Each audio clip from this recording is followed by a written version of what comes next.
I do.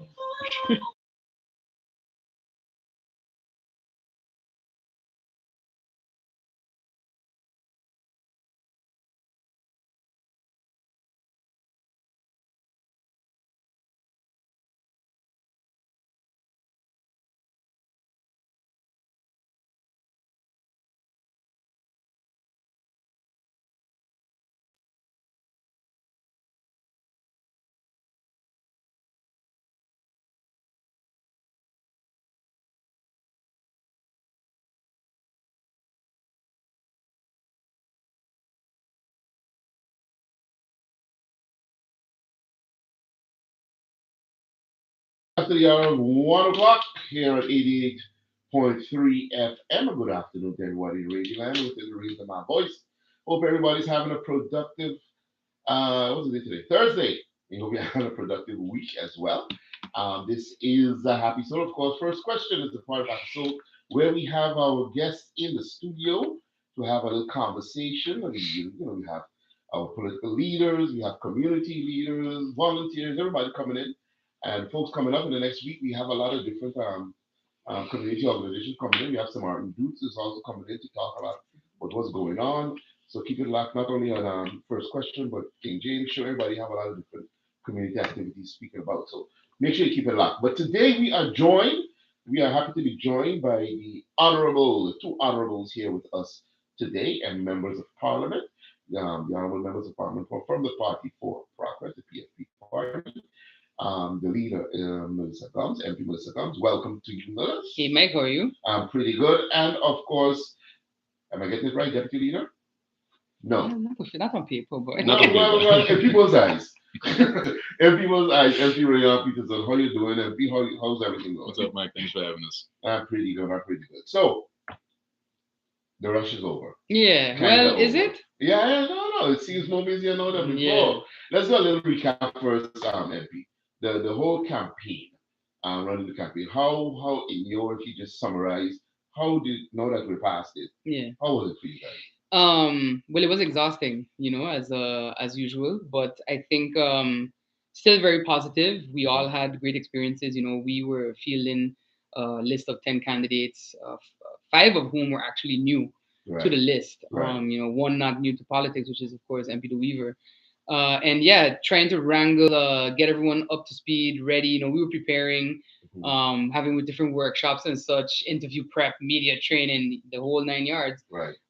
In order for it to go as smooth as it did, and it did go relatively smoothly. But of course, it's always difficult campaigning during Christmas. Yeah. It's never a nice feeling. I mean, I say that like we've always been Done in it. here. But for our second Christmas campaign, it was doubly as exhausting as the first one, I think. Right. So it definitely, and with how things have been going, it loaned a different vibe, I think, Okay. overall to the whole experience. But still, we're happy with how it went. We already know what needs to be tweaked for the next time, Right. and looking forward to that as well. MP, how about you? How did it go for you? I would say the same. It was a little bit more exhausting for me, but also a little bit more refreshing because last time throughout the elections, I was politically victimized, Yeah. and my daughter was just born then. She was about 3 to 4 months old. So back then it was a lot of back and forth, back and forth. Now she's a little bit older, so my parents can help me out a lot. My Right. mom helps me out a lot. So for me, it was a little bit less hectic, but more information, more people. Right. Yeah. Of course, given the last 4 years, we did build up, sort of a credibility in Parliament, and Right. you saw that throughout the campaign time as well. And I think that's what kept us going. There was this thing going around election time to say that you were just very quiet. There was this thing like, but where's Ray? Why are we not hearing or seeing? That was actually out there, right? Yeah. Everybody was like, but where's MP Peterson? Yeah, Did you? Yeah, it's like, smiles on the roof. Right. yeah. And I was actually Where were outside you? more than most. No, but I think Right. that because of in campaign time, they don't really call a lot of meetings. So the Right. few meetings that we had, there wasn't really too much to say. Yeah. I think the only really important meeting that we had was the budget amendment, Right. in which I strongly disagreed on, given the fact that we don't even have a budget yet for this year. Right. But other than that, we didn't really have nothing to say throughout campaign. I believe everybody was just campaigning, including the government as well. Right. And everything was kind of sort of a standstill up until the last month of campaigning, where you saw some I would say, political gimmicks Yeah. coming from the Yeah. government. And but then other than that, I think that everything went on a standstill. But of course, I think the people are used to me being And a little bit Paul, more Yeah. of Loud a and pit bull, yeah, etc. Well, I think by now they know where I stand with most of them, yeah, and Yeah. right now it's time to work. yeah. I think they just got a little spoiled from the parliament. Yeah. That you're going to stand up and point out anything that he's pointed out right away. I think that's what they got used to. Yeah. Now, is that can we know you're part of the coalition? Yes. Is that what we can expect? Now moving forward from you guys, you're going to still be the same PFP. Oh yeah, Most yeah, yeah. We definitely. and I think any of our coalition partners could tell you one of the first things that we said was do not expect there to be this kind of shift. Mm. We may not be as aggressive or as I guess not sarcastic, but it may not come across as it would from opposition, but the accountability is still going to be there. That's Right. very much expected to continue. The things that we called out last time will still be called out this Yeah. time if it's being done by our own people in the sense of our coalition partners. And I I mean, think most of that's them haven't gotten fixed, so we yeah, would still have to fix them. basically. Yeah. And we have our list of what was our priorities, what we championed last time, and that just keeps growing. Right.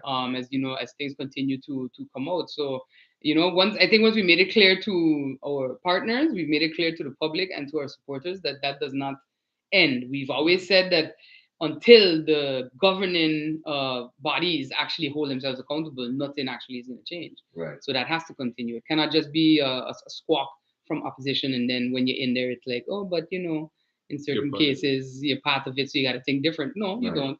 The rules apply whether you're in opposition or coalition. How were those discussions with the now coalition members? I mean, I'm sure it wasn't easy at any point in time, but how was the discussion, especially when it comes to you guys, relaying what you stand for, how you stand for, how you're going to govern? Yeah. How was that discussion among everybody? Very straightforward, I believe. It I mean, it took a while.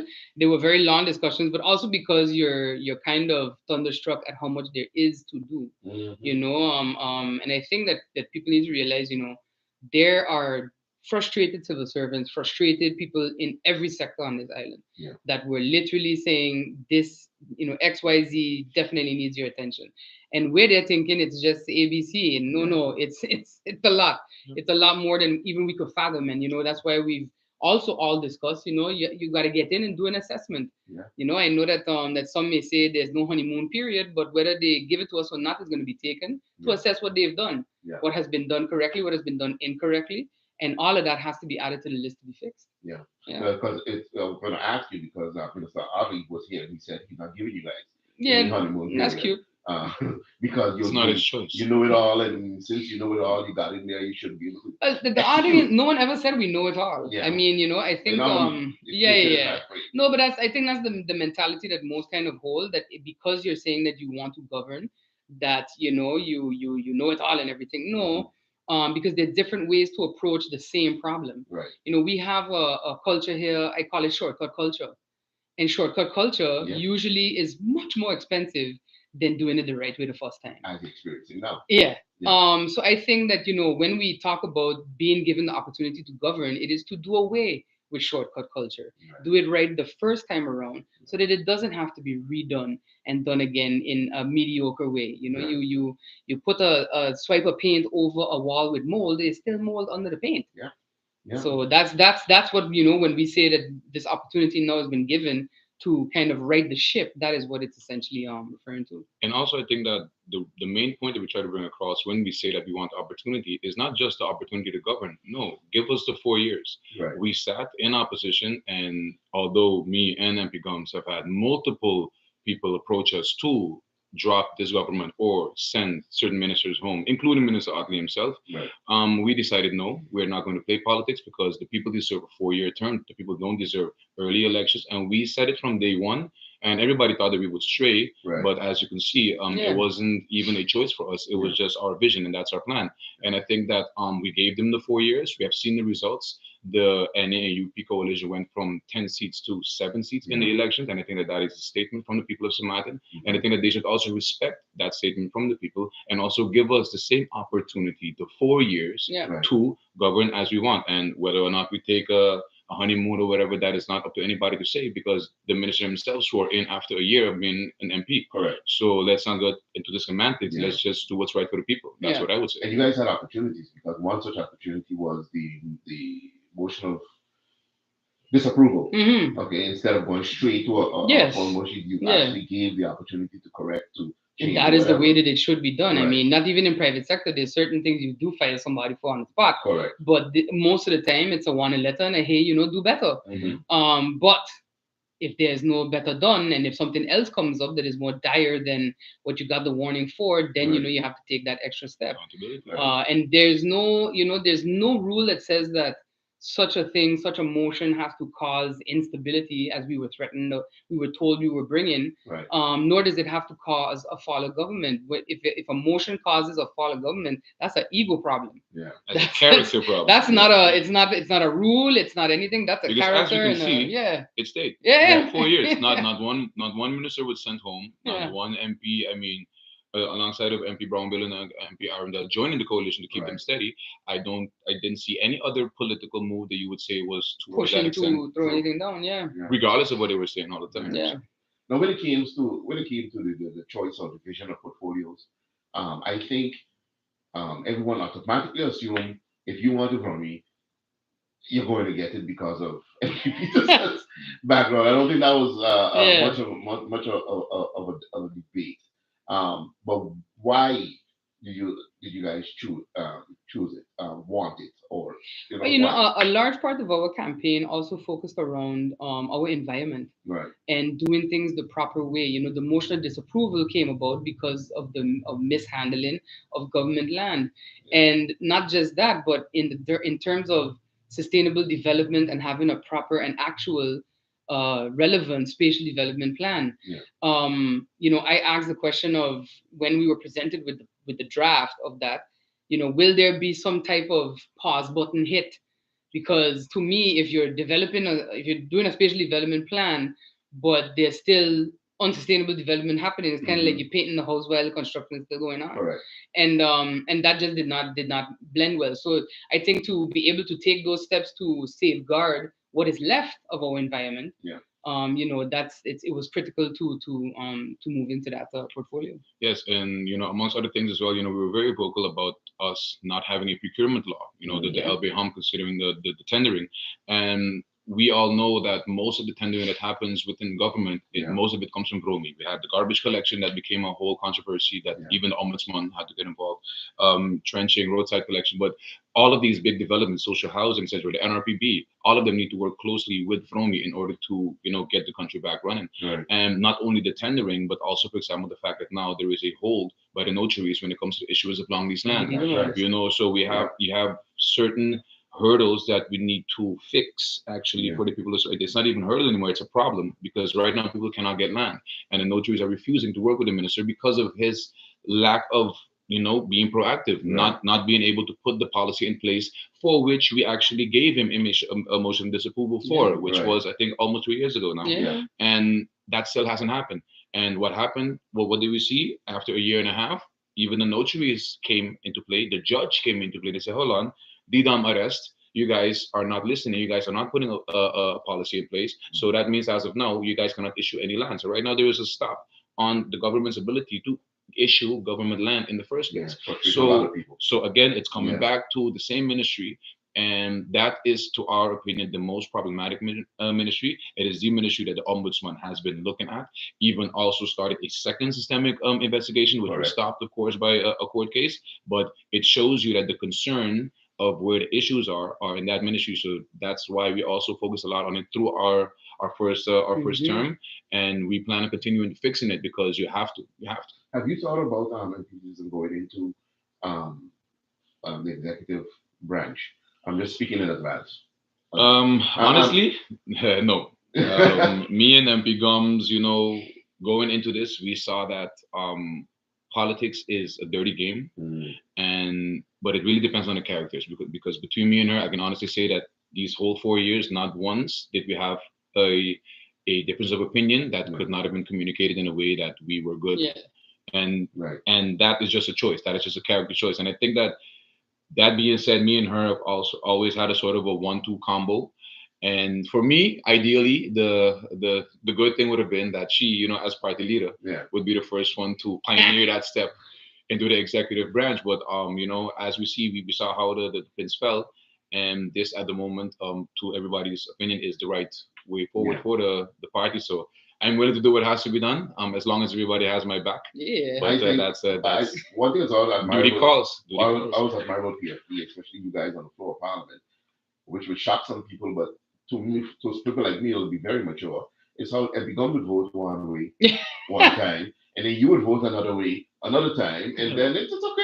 That's fine. Yeah, yeah. Whereas in the past, they'll look at it, oh, God, political controversy. Yeah, You're but not that's on the usually same the page. reaction that they have. People, Yeah. I don't understand it. I'm like, guys, there's gonna be areas where most definitely, we Yeah. agree and we're gonna move in one direction. But sometimes there are things that I can see the value in and I can see the potential in. Yeah. And there's MP Peterson is like, not so much. I'm like, all right. Yeah. And there's also too there's the legality of the thing and then the Yeah. spirit of the Yeah. thing. I look a lot at the spirit of it. I'm not a lawyer, but Yeah. everything has its value, and you just have to decide. And then you have to also, of course, apply that logic to the country. Yeah. There's nothing done out of spite. It will always have a basis, and whether Yeah. it's the law or it's the spirit of it, there has to be a basis that we vote. I mean, we we saved the whole the financial accounts from failing, because had I done the opposition thing and Yeah. voted with opposition, it would have failed. But I said no. I see the count. I see the numbers in here. Let me deadlock it, and we live to vote another day. And Peter, in your own words, you just said it's the most problematic ministry. Where do you even start? I mean, have you gone through that thought process of, okay, where do I start? Where do you start? A lot of people ask me that, and the honest answer is yes, because that's kind of like what we've been doing for the last 4 years. Yeah. Coming up with a game plan for these problematic ministries, and of course, that one, given the fact that I am currently a civil servant in Right. that ministry on a leave of absence, Right. with that ministry, you would really have to get into the nitty gritty of it. You would have to know the people, the persons, stakeholders. And to be honest, yes, we have done that assessment. You would have to have a certain game plan for every department. When it comes to the Department of Domain Affairs, the first thing you need to do is work out all the transfers, all of the backlog when it comes to the things that a notary cannot stop. Right. Meanwhile, you would have to be working on that same land policy, which we have already started working on. But other than that, that is just domain. That is the one department that is actually ruled by private law. Right. Then you have the permits department, which has a much larger backlog. I have people coming to me now telling me that they're waiting since 2021, 2020. Some people since way before. Yeah. So when it comes to that, the backlog in the permits department also needs to get worked out. And that is a choice, because I can tell you of certain permits that are on the minister's desk since July last year and just have not been assessed or not been signed. Why? It's not a priority, or because those developers have not yet had a meeting with the minister. Yeah. These things need to stop. Yeah. We need to stop thinking that as government we're doing people a favor by giving them their building permit. Yeah, No. I was gonna say that to make it clear that these are, when you talk about a backlog, it's a backlog of permits for people living here. Right. It's a house. It's a roof for a house. Yeah. It's a added on room. It's Right. it's not no big thing. It's Yeah. people that are waiting to build and paying canon and not able In the to. meantime, they're building without it.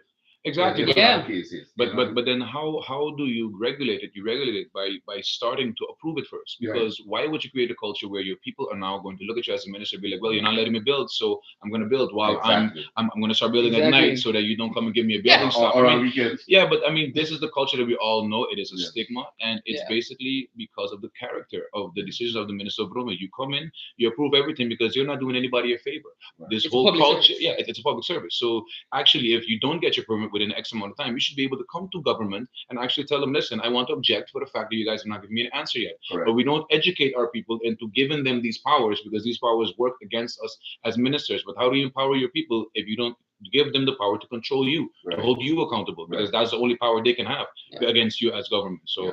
that's the idea that we are approaching it with. Also, when it comes to the policy department itself, spatial planning, a zoning plan, that needs to come. So we need to look into that. The Yeah. Department of Infrastructure Management, that has been, the topic of controversy for the last couple of years when it comes to garbage collection, etc.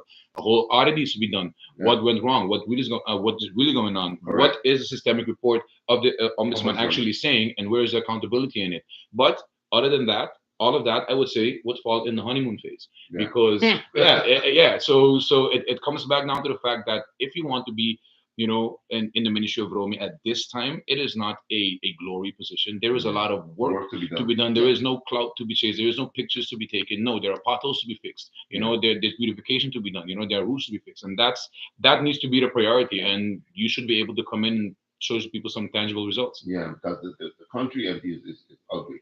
The rest Yeah. of the infrastructure, Mhm. everything is just nasty and ugly. Yeah. Yeah. So that it may be a smaller part of it, but that too is important. Yeah. Now, MP, did you guys consider anybody else for the position of President leaders? No, not really. Not really, right? No. Okay, all right. So all the pressure's on you, MP. You got that. Apparently, But but they got my back, so I'm good. yeah, and if you listen to the opposition, you almost already from now feel like they're geared to point all guns towards you. For sure. You can almost sense it. You can almost feel it. 100%. Yeah, You for ready? sure. You And ready for that? I am 100% ready for that Okay. because I think that the dynamic in Parliament is going to be very different, very interesting will to say the be. least when they decide to call a meeting with me as Minister of Rome. Because unlike the current Minister of Rome, I will not take 2 weeks to answer. I most likely will answer you on the spot. Within the hour. Right. So that is something that I'm going to put forward here, and that is something that a promise that I plan to keep. Right. We are not going to delay Parliament in it doing its job of holding me as a minister accountable when the time comes. Right. So that is something that we just have to be ready for. Like MP Gums said, Yeah. we made it clear to the coalition as well. It's not only for me Yeah. as future maybe incoming minister, but also for all the other ministers, for all the other parties. Yeah. You need to come correct, and accountability will come not only from the opposition side. Actually, I don't even think it will come in the right way No. that it should be from And the I think, opposition and side. I think if I were, I would also be very aware of the type of opposition that people have witnessed over the last 4 years. Mhm. It hasn't been that kind of bitter, vindictive, Yeah. bacchanalist opposition that we're accustomed to from some of the players that are heading there. We know that they're gonna. Yeah, and You're I just think used that to I it. think that Yeah. considering the loss in seats, the loss in vote count, I think it would do well for them to kind of understand why that happened, and to adjust, and maybe like I said as well during the campaign, Yeah. if you end up in there, be the type of opposition that we were. Do your job in the sense of trying to hold government accountable, not with gossip and stuff, but with facts, with research, with the truth, because whether it sounds comforting or not, that is the reality of it. And I think that's also part of the reason why we are at this point. When you're consistently chasing the vote, you don't know how to be open and transparent in that way, because it literally like life depends on it. Yeah. But it doesn't depend on it for us, and I think we've shown that, like, in the approach that we've taken to Parliament. Like, it's really about executing that task, which even the former and current ombudsman has told us is one of our most important tasks, which is holding government Holding them accountable. It will be interesting because they're in opposition gonna have three former ministers, so their approach is gonna be really interesting to me. Yeah, I mean, it'll be Interesting. the same as Oh, we've we're seen gonna- this dance before. Yeah. The we've seen the back and forth because people have gone up, come back, gone up, come back since we were a country, became a Yeah. country. So I, yeah, th- I think their approach would come with a lot of reminding them who was in a position before the ministers that they are speaking to. That's Yeah. gonna present itself For sure. automatically. Automatically. can't really don't show up at Almost- events where the almost new every ministers are meeting. meant to be. Almost every meeting that's going to present itself. Now, the other portfolio you have is Minister Plenipotentiary, Yes. right? That portfolio is very important in terms. I've always said you need to know who's sitting around the table Mhm. with your kingdom partners. Definitely. They need to know the law. They need to Mhm. know what is going on, because if the Dutch smell that you don't know, Yeah. They will pounce. they will Yeah, pounce. Yeah. We know that. So Yeah. how is that looking for the party? Have you identified a candidate? I mean, it's looking good. I won't call names online, but I think people could kind of figure out where we're going. Okay. With that, it's someone that has that experience in especially diplomacy, which I think is also one of the most important skills Okay, that you then can have. And use that Moving quite quickly. moving Yeah. forward into that. And we have also had those discussions, internally, as a party, and with as coalition, to kind of see how we can approach that role, because that role can be so many things, and Oh, I yes. think that there have been persons who have used it in many different ways, and some who have not used it at all. Right. And I think, we have opportunity now to really redefine what it is to be a municipal plenipotentiary. Yeah, I think that the fact that up to now the municipal plenipotentiary always fell under the same faction as Yeah. the one who had the prime minister. Mm. And what is different this time Yeah, is that's that it's for the first time another Yeah. party has taken up that, and it shows you that when it comes to the municipal plenipotentiary's position towards PM, it's not just you're under me. No, Right. you have your own responsibility up there when you're Hefmin, when you're in Holland. If you read the charter, many articles mention the Hefmin, and Right. you have a sort of a representative role for St. Martin within the Dutch kingdom that a prime minister does not have Right. because they're here. And to that extent, of course, you do answer to the prime minister in regards to the Mhm. country's vision, but you yourself are a character that's written in the charter. So that means that you need to be able to be politically responsible for your role and not only try to bounce back to what St. Martin is saying. You Right. need to be able to navigate, like you said. Yeah. So you should be able to know the laws, should be able to know what you can do when it comes to kingdom decisions. When they bring a kingdom law, you should be able to know that you, as a chefmin, can start a process to maybe put an adviseur Correct. in that meeting. Maybe you don't have an adviseur in the stem, Yeah. but you might have a say. So those are the kind of things you would have to work with Yeah. as Mhm. chefmin instead of only looking at it as if, oh, that's our minister up in Yeah. Holland. No, it's really Koninkrijksrecht, kingdom related. Yeah. It's a tough job. Yeah. It's Your, a your tough job. presence is important. Yeah, Yes, definitely, Your yes. presence definitely. is very important because you just never know who's gonna have a conversation with or who you gonna have Exactly. Mhm. Having your whisper in own the ear. voice is, Yeah, I mean, because exactly. 3 in the morning, our time, it's already 9 a.m. over there. So can you wait? No. Can you stand to wait to have this conversation? You Exactly. absolutely You have to cannot. stand on your You own. need to Yeah. stand on your You own. need to update us Yeah. when we wake up. Exactly. Exactly. But isn't it the task of a chefman also is to like when I look at things like the vacancy bills, for Mhm. example, and all the different kind of opportunities that are open up for the islands Oh, up there, definitely. can he or she be represented or represent the country there and push our interests there? For sure, and I as think well? that's a matter of choice. I mean, I Yeah. remember when I lived in the Netherlands. At the time, I mean, we went through about 3 chefmins while I was Yeah. while I was living in Holland. That's true. But I have to say that the one that was most impactful in the way that they approached representing and pushing St. Martin was Josiane Fleming. Right. If as we like to say, every pan knock, she was Was there. there. Whether it was a Curacao event and a Aruba event, which is also important Yeah. to keep those ties, a St. Martin event, or one held as a kingdom type of gathering. Yeah. So it definitely it is possible, but again, it's how you shape the function Yeah. and execute it. Yeah, because I always see a Ruben Curacao at these different types of events, signing marketing agreements, Yeah, bringing yeah. students home, getting our job opportunities that we're never there. Yeah. So that's okay. Well, that's part of it. Yeah.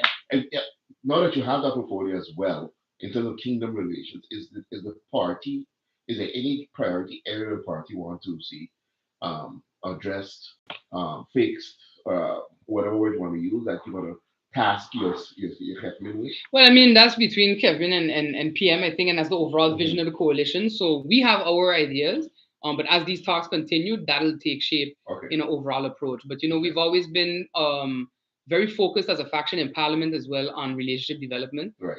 and not just with the Netherlands, with everyone else as well around us. We are the ones that brought that proposal to improve how we engage with Sabre, Statia, Bonaire, Curacao and Aruba on a whole. One of the more recent, more tangible things to come out of that was in October. We had sort of a mini tripartite where Aruba and Curacao came up here, and we had a very productive 2 days of meeting Right. with one another. Conversations focused around the things that really do impact us, like air travel Right. between the islands and the kingdom. So those are the types of things that we've always pushed for from the Parliament side as well. So it will continue to be the narrative going forward. Now you have 4 parties. Sorry, the math is mathing right now. As part of the coalition. Yeah. You don't ever want to have the impression created that we have 4 different governments. Yeah. Okay. 4 silos. Yes, exactly. So what is going to be done? First strategy, I don't know if you want to say it or not, or maybe probably for the PFP. And you're gonna make sure that everybody's on the same page, that you're going to be the watchdog that you've always been in terms of government performance and calling people out and Yeah. how can you guarantee that to the people that's I think it's just, I mean, we've already kind of started. The fact that, as Raeyhon mentioned, Kevin, is under Party for Progress. That's not really been done. Like I think the thinking from some people, even some people ask me, how did I manage that? I'm like, well, it was just honest, it was communication. Yeah. And you have to keep that open. Like we've Yeah. been very straightforward with everybody that, we communicate very transparently. Yeah. And sometimes it can come across as maybe abrasive, but it's more just, no, this is what it is, and Yeah. that is how it has to be. And this, there's no need to be secretive. Like it's Yeah. people's business, it's Yeah. public business. Yeah, and I also want to say that you would think that those discussions would go in a way of, yeah, it's PFP being a watchdog, but I must say that from the coalition partners, it's actually the same. Yeah. Right. The accountability issues, the integrity issues, the transparency issues, it's coming from the RSM, it's coming from the DP, and it's coming from the now. Right. Especially the now, who according to the signed coalition accord, would get the portfolio of Ministry of Justice. Yeah. Me and MP Emmanuel have personally spoken, Yeah. and trust me, accountability is the first thing on his list. Yeah. So people would think that it's only PFP, but no, I think that the scope of this whole coalition, Right. we're coming in with the same mindset. Yeah. And that's, I think, is what's making it very easy for us to communicate. I can tell you personally, none of the coalition meetings that we had haven't really had big issues that we couldn't work through. Right. Everything is through a very responsible Yeah. Right. communication level. Right. And yeah, so I would thank our future coalition partners for that one as well, because you would think that we would have to be it's only PFP again trying to know, but it's not. It's actually a very joint effort Yeah. coming from all sides this time. So Yeah. Have you reinforced that, Peterson, because you're heavy on the law? Have you reinforced to your coalition partners the importance of really sticking to that and basing everything on that, not just ad hocly? I mean, you guys got to be a team now, so you're gonna have to Yeah, yeah. almost often remind each other, hey, what does the law says? Yeah. No, Before you definitely, make any and decision. and I think with the fact that we have an MP elect in Miss Shamira Roseberg Also, coming into play, and Yeah. of course, in the background of the URSM, we have other lawyers as well yes, in the DPN URSM now as well. So I Yes. think that the law is going to get its value, Right. to my opinion. Of course, being in there for 4 years, seeing how they're ping ponging with the law up and down, being one of the many reasons why every now and then me and MP Gums had to vote yes and no, because I could legally not step over that hurdle. I think with us having some good legal backing in the executive branch, and also on the other side, I think that that's going to make a huge difference, Right. and that's going to show for sure. And I don't think that future MP Rosework is going to let No. anybody step over the law. not her for sure. So- Not at all. And I think we also continue the. I mean, I plan to as well continue the whole the difference, because there's the law, and then there's also the ethics of it. Yeah. And I think that sometimes when I hear some of the defense of what has happened over the last 4 years, it's like, yeah, but it went according to the law and the legal procedures. Okay, Yeah. but was it ethical? Yeah, the Yeah. law is not Yeah. always the most ethical. And a good example would be that when the ombudsman started the investigation on Over the Bank with the Minister of Romy, the law puts in place for different reasons that if there is a court case started, Yeah.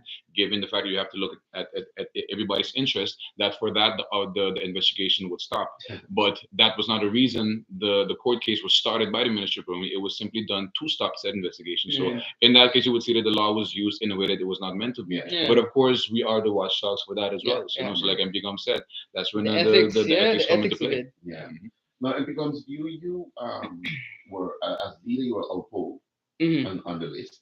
Do you, and a lot of people, there's a lot of talk out there, and so, but do you actually feel a weight about that? And when I say a weight, I mean negatively. No, that? I mean there are certain facts that have reached me as to why. Right. course. Namely the individual that I will not speak about, and the very homophobic and misogynistic campaign ran Yeah. against me in those videos and such. And I Yeah. think that I if persons did not support the party or me because of that, then I would say that I hope that they would take a step to educate themselves further. Right.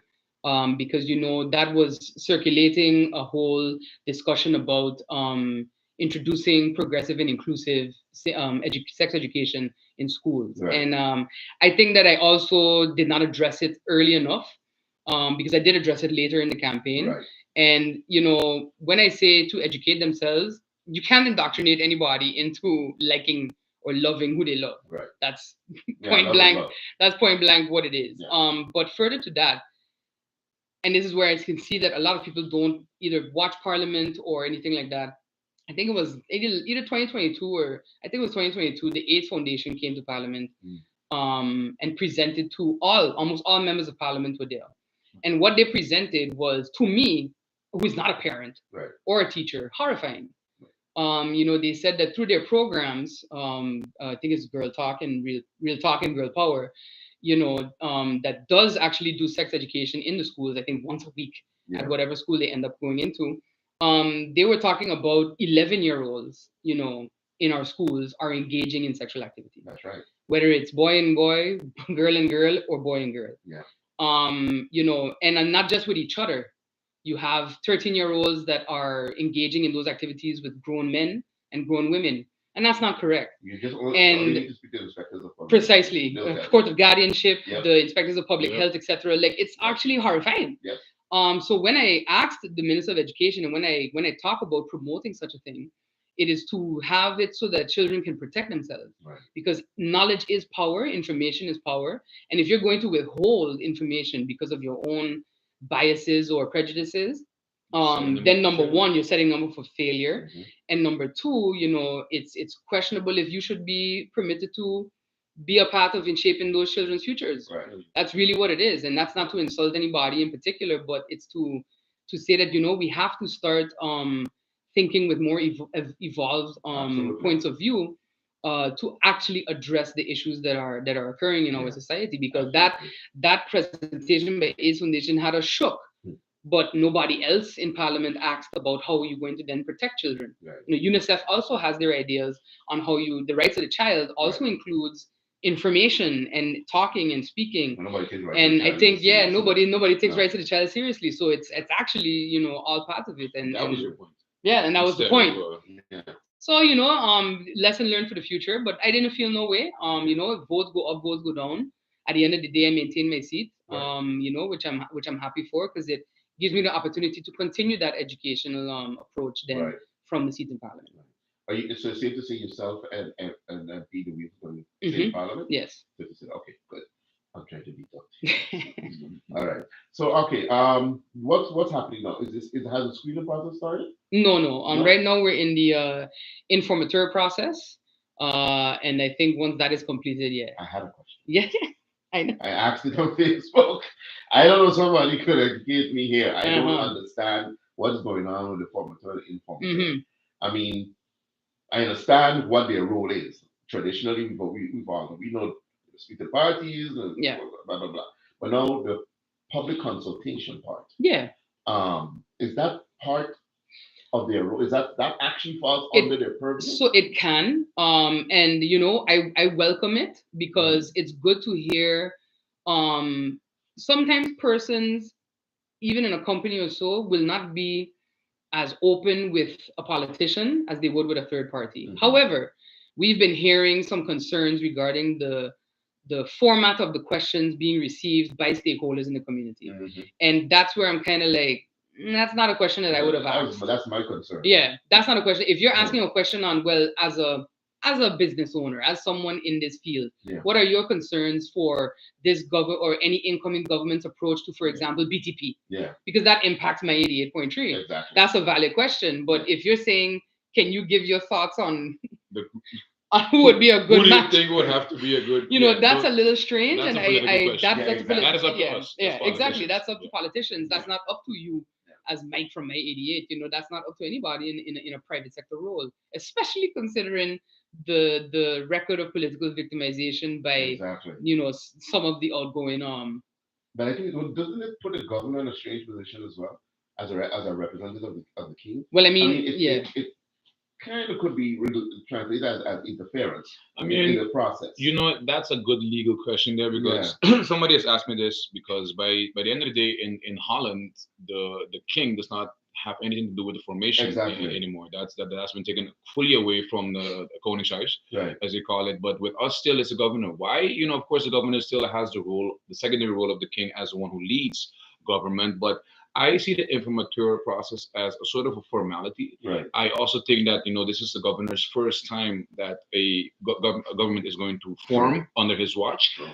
The governor also is a lawyer, and Yes. I personally, as a lawyer, would also see the sense in doing it the right way. I mean, of course, you guys have chosen, and I'm going to respect, because that is his job, to respect our choice as a future majority of MP elects that want to form a government. Right. He has to respect that, but his way to reach to that point, he can do his due diligence. We always talk about transparency, and for him, I think that the fact that he wants to make that process public, show the people that listen, the informateur that's been appointed, these people that have been appointed, these are the questions that are going to be asked. As long as he holds it in the back of his head that although an informateur process was called, even after a coalition accord was signed, Right. that is still the basis of what the informateurs need to go off on, because that is also part of being an informateur. You need to take all the facts, including the fact Mm-hmm. that all eight have already agreed to work. So of course Right. you can go ask for other sentiments. You can come with a question: Do you guys would like other parties to be involved, or Right. do you not? And once you reach to that point, you make your objective report to the governor. You send it to him, and then he starts a formative process. So I see it from both sides. I see the sense in it as a Mhm. lawyer, but I do not think that the informative process can or should be able to change anything that we have already decided Yeah, as the yeah. MP elects, Mhm. because at the end of the day, those are the ones chosen by the Yeah, people. and I So think that political questions to stakeholders is not is out of scope Right. basically, Yeah, and basically. that's really what it boils down to. I love data and information on what is private sector thinking, what is the nonprofit and the not Right. the NGO sector thinking Right. in terms of what they would like to see. They've been sounding certain alarms over the last 4 years, but it's nice to get it in a concise Yeah. type of report. So that, yes, I welcome 100%. Yeah. But political questions, I think, should just be left to the politicians. It is entirely up to to His Excellency to select the informateurs, right? Hmm. It's only him, nobody else. He selects the people to be informateurs. There's Yeah, nothing yeah. else. I mean, He's not I think consulted by the parties or anything like that. no, I think the question can be asked if you have like recommendations, and that can be provided. But ultimately, It's yeah. up to His Excellency. Okay, well, I wish him luck. I'm very funny when it comes to president being set based on Yeah. certain things. But anyway, okay. So how long is this process going to take now? Well, this I think we have meetings this weekend. So Okay. I don't think it should take I much think the longer, report to should be be in by honest. the end of next week. And then next week, maybe, yeah. Okay.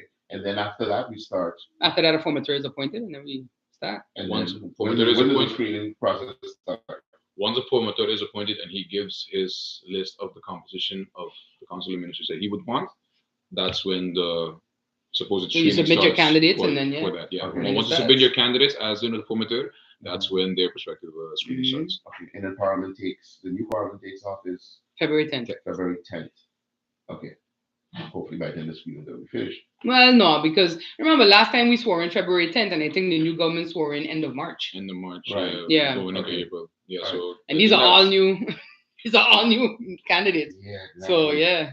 Talking about this, the government is the missionary government. Yeah. You guys have sent a letter. We're asking for certain things not to be done. Hmm. I mean, how thorough were these certain things? What do you ask not to be done? Because well, can permits still be signed? they fired Louis Brown 3 days ago, so that's one of the decisions that has a permanent nature. Yeah. Yes, they did. Yep, this week. Hmm. So Alonso Slide's public information, they can look it up. Hmm. So that is one of the things that Hmm. we were talking about, and of course, it's looking at new building permits for new developments or Yeah. new issuances of land, or new tenders coming up, or extension of contracts whilst not given a tender because there is no time. Right. There's a lot of things to go about it when we only look at the Ministry of Roaming, but it's not only that ministry; it's every ministry. Yeah. It's across the board. Yeah. When we look at VSI as well. I believe they tried to push an RFP for the cannabis Yeah. legislation, while supposedly there was a calm decision, but up to now we haven't received the answers in Parliament. But I can assume that they would want to push those alleged two companies forward. And I Yeah. also understood that cabinet members of the ministers were linked to said companies. So these are the things that are going to be fully investigated once the time comes. Because if they think that we are not looking at it, Yeah. then they have the wrong impression of what this incoming government is going to do. Does a letter like that, is it grounded in any kind of legal basis? Can they look at that and say, well, okay, great, we still do this thing? What's the recourse Look if, at the if they lawyer. actually do it? Yeah. There is no official recourse for it. Of course, their government, and at all times, government should be able to function to its fullest ability, because Right. you should be able to represent the people to your fullest authority. Right. But of course, within the political scope where elections were just finished and a new incoming government is coming, the judges also have been very vocal of what is Afscheidsbeleid. Right. They've done it Parting with, gift. Yeah. exactly. Yeah. So it really depends on the case, and that's why we put the letter forward. Because if we think that in one of these ministries that there is such a specific case, we're going to bring that case forward with this letter, and like we should bring it to the judge, and maybe in that case judge is going to be like, no, well, this is Afscheidsbeleid, and actually you would need to be held personally responsible for this Mhm. as a past minister. Right. And if that is the case, so be it.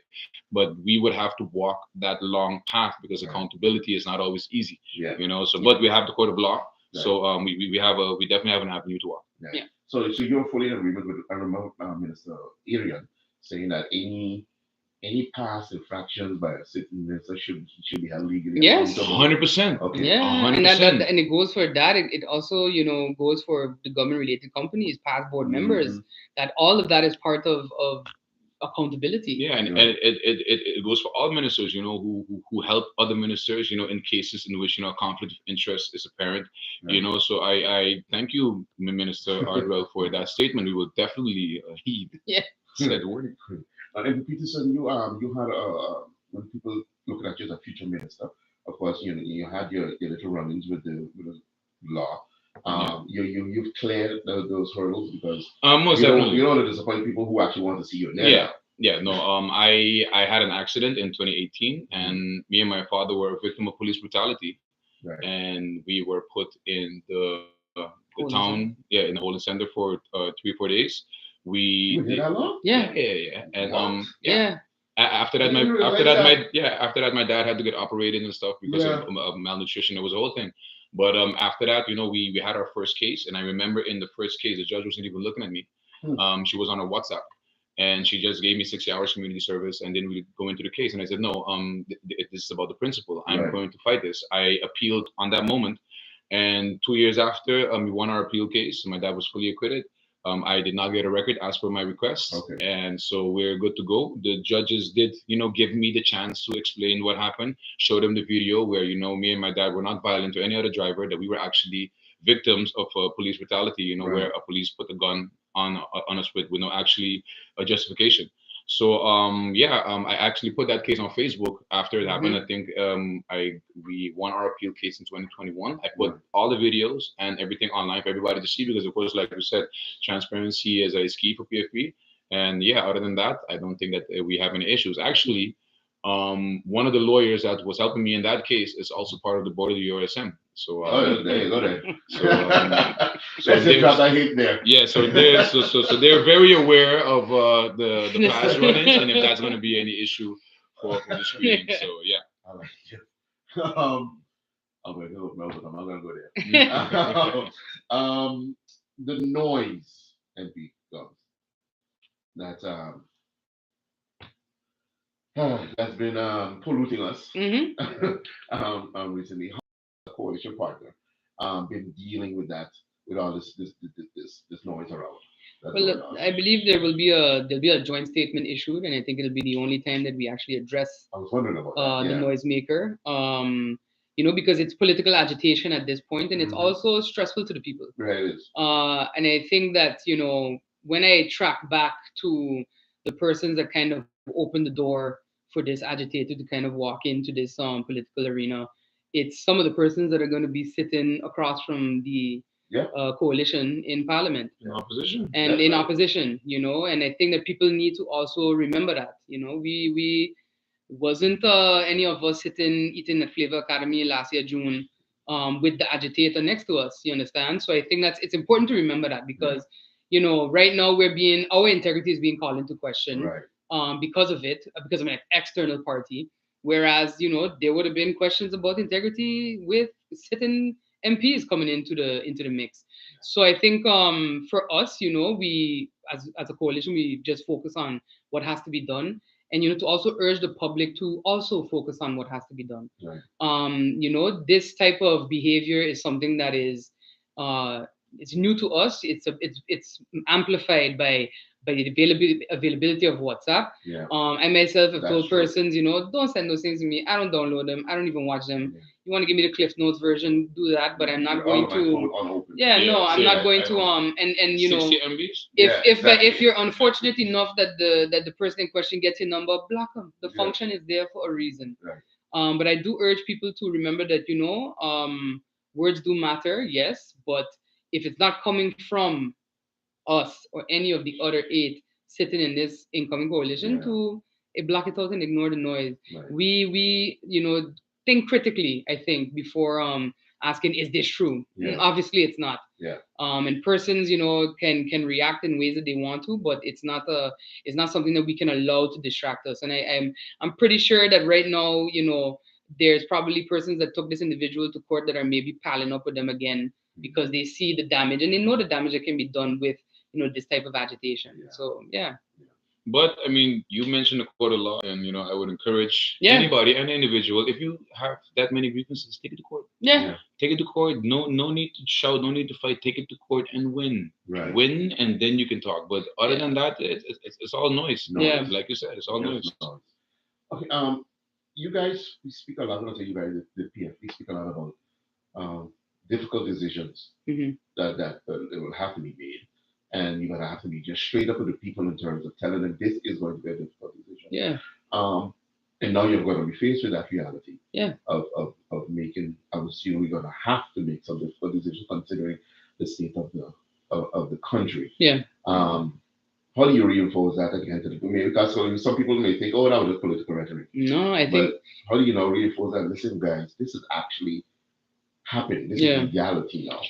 I think if it's just about being transparent, and I think throughout the campaign, I listened to the other leaders of the other parties that I'm now in a startup coalition with, and all of us said the same thing in different ways, which is that there will be decisions that have to be made that are not going to be popular, but they have to be made. Something we used to say on the campaign trail was the medicine don't taste good, but the patient needs it to survive. And I think that it's important to remain aware of that and to just communicate it. And again, Always it's key. if you're not willing to tell the people an uncomfortable truth and you're just willing to tell comforting lies, then you end up with many other headlines that are in the paper today. Yeah. You understand? So, and that is the reality of it. You're going to leave people with a 6-1 because you're constantly scrambling to put paint over the mold. Yeah. Okay. And one last question about the PFP itself. People see you guys, you two MPs as the leaders of PFP. You are the faces for like ever. Okay. Looking at the election outcome, do you see actual growth? Because people look at the numbers and say, well, you only went up 200 votes. Yeah. In that sense, are you satisfied with that, or do you see areas, and have you already started to know how you can actually influence more growth of the of the party? Because most definitely, Mike. I think you know me as well personally for a very long time, and my brain is always working on what is the next step. And I think we've internally had those discussions as well and identified, how we can change, how we can, stimulate that growth. I do think that we did, for especially some of our newer candidates, I do see the potential for even further growth. They did remarkably well for a first time, from relatively unknown in the political arena, no big backing, nobody showing 100K behind them or anything like that. To like David, Nelly, etc., to actually put something forward. So I think the opportunity is still there, and I think that we've hit our stride now with how we want to approach campaigning, and I think that is in large part thanks to our campaign team with the development work that was done. And most all candidates said, even election night, like, we know what we need to do next time to be better. So they're hungry, which is great, and they're looking forward to it. And I look forward to continuing to build that bond with them as well. Okay, and the pieces of I forget to ask, you're gonna want to clear these or all these verbal stuff. You're gonna be in charge of a ministry where a lot of people say a lot of temptation comes towards you, from all corners of the world. I mean, you're gonna hold you hold power. Yep. Okay. I guess the question is, are you confident in yourself? Are you strong enough to hold up a shield, a kind of Superman shield, or Captain America, whatever, to fend off all of these, because they're going to be coming hot and heavy. I've been in the government, I've seen certain things. Are you fully ready to put on like that shield of armor? Well, I'll answer that question in twofold. Yeah. The first thing that I want to remind people of Martin is that the Minister of Broming only has that much powers because he doesn't regulate it. It's called this discretionary bevoegdheid, this discretionary authority, and that means that he does not have to make all of those decisions. So one of the first things that I plan to do, when we get in, is delegate. You need to be able to delegate some of these decisions to the department heads who are also politically responsible towards you, but Mhm. also show them that you trust them as well. It is impossible that for any building stop concerning an illegal building at the moment, which happens a lot, Yeah. that an inspector cannot go there and give them a building stop. They need to go back to the office, find the Right. minister, find the SG, make up a little advice or whatever to let them sign it in order to go back. Once they reach back, those persons have already stopped. Yeah. You understand? So you're not giving the ministry the tools to run the country as it should be. And Hmm. that's the first step towards controlling that big power, as you say. And what did you say? Hold your second thought. What do you say when your cousin calls and say, "Listen, Ray, the inspectors was just here with me. I need to get this thing done Oh, next I week think if because anybody Do ever you met have a Ray, permit, if I don't do this, Kazo? if I don't do this, Auntie gonna be upset. Come, Ray, I come." think if Do you anybody do knows you Ray, have do you have a permit, Kazo? If Yeah. not, you should have called me before Mhm. this moment because it's not now you find out that I was minister, right? Right. Even though you're a cousin. So you have to be honest with that. Like for example, I said it aloud many times.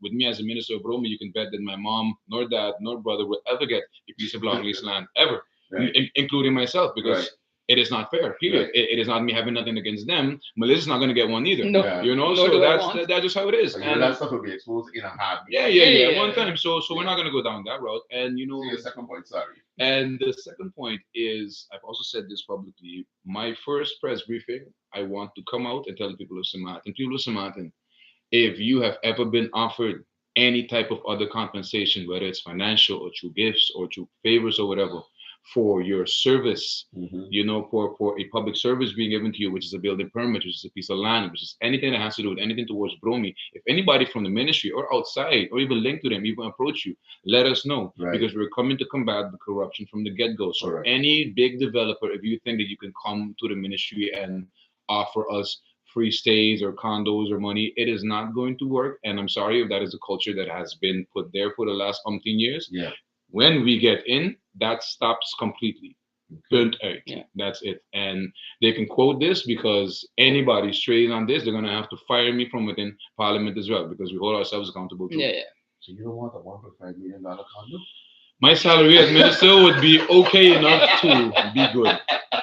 All right. No Yeah. more condos. Mm. I'm very looking at MP. MP Gumbs, your final thoughts today. We're at that Oh no, thanks for having us, Mike. Of course. Would have been and Peter, we would have been here, but she is traveling. Okay. She's come back today actually.